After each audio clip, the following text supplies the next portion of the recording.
ஒரு குப்பை தொட்டி முன்னாடி உட்காந்து நம்ம வாழ்க்கை மட்டும் இப்படி ஆயிடுச்சேன்னு அந்த குப்பை தொட்டியை பார்த்துட்டே இருந்தான். ஒருத்தர் இருந்தார், குப்பை தொட்டில இருந்து அட்டை புட்டிகளை பறக்கிட்டு போனார். ரெண்டாவது ஒருத்தர் இருந்தார், குப்பை தொட்டில இருந்து பாட்டில்கள் எல்லாம் சேகரிச்சுட்டு போனார். மூணாவது ஒருத்தர் இருந்தார், குப்பை தொட்டில இருந்து பிளாஸ்டிக் பொருட்கள், உடைந்த பிளாஸ்டிக் பொருட்களை சேகரிச்சுட்டு போனார்.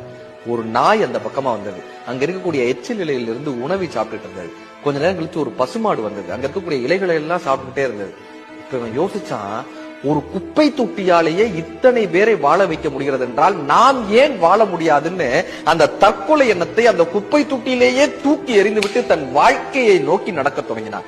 ஒரு யானைக்கு ஒரு கரும்பு தோட்டமே தேவைப்படுகிறது, ஒரு எறும்புக்கு கரும்பு சக்கை போதுமானதாக இருக்கிறது. கரும்பு சக்கை கிடைக்கும் போது எறும்பாக இருப்போம், கரும்பு தோட்டம் கிடைக்கும் போது யானையாக மாறிக்கொள்வோம். வாழ்க்கை இனிமைதான். இழந்தது எதுவென்று யோசிக்காதே, இருப்பது எதுவென்று யோசி. போனது எதுவென்று யோசிக்காதே, நிலைப்பது எதுவென்று யோசி. விலகியது எதுவென்று யோசிக்காதே, விருப்பம் எதுவென்று யோசி. விட்டது எதுவென்று யோசிக்காதே, பெற்றது எதுவென்று யோசி. காயத்தை யோசிக்காதே, காரணத்தை யோசி. இங்கு யாரும் யாருடைய மனவலிகளையோ சூழ்நிலைகளையோ புரிந்து கொள்வதில்லை. அவரவர் சுயநலத்திற்கு ஏற்றவாறு பேசிவிடுகிறார்கள்.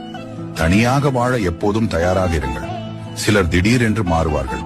இன்று நீங்கள் அவர்களுக்கு முக்கியம், நாளை நீங்கள் அவர்களுக்கு ஒன்றுமில்லை. அதுதான் உண்மையான வாழ்க்கை. இப்பொழுது தெரிகிற உண்மைகள் எல்லாம் முன்பே தெரியவில்லையே, இவ்வளவு காலத்தை வீணடித்து விட்டேனே என ஒருபோதும் கலங்காதீர்கள். புத்தி கெட்டு தெரிந்தால்தான் புத்தி வரும். இந்த நொடிதான் பிறந்தது போல் நினைத்துக் கொள்ளுங்கள். தனித்து நின்றாலும் சில எழுத்துக்களுக்கு பொருள் உண்டு. தனியாக நின்றாலும் மரங்கள் ஊருக்கே நிழல் கொடுப்பதுண்டு. தனியாக நின்றாலும் கலங்காதே. சமுதாயம் படிப்பதெல்லாம் தனி மனித சரித்திரம். சிங்கத்தின் இறைக்காக மட்டுமே மான்கள் படைக்கப்பட்டிருந்தால் அதற்கு வேகமாக ஓடும் கால்கள் படைத்திருக்க மாட்டான். அதை போல்தான் பிரச்சனைகள் கொடுக்கும் இறைவன் சமாளிக்கும் திறமையும் கொடுத்திருக்கிறான்.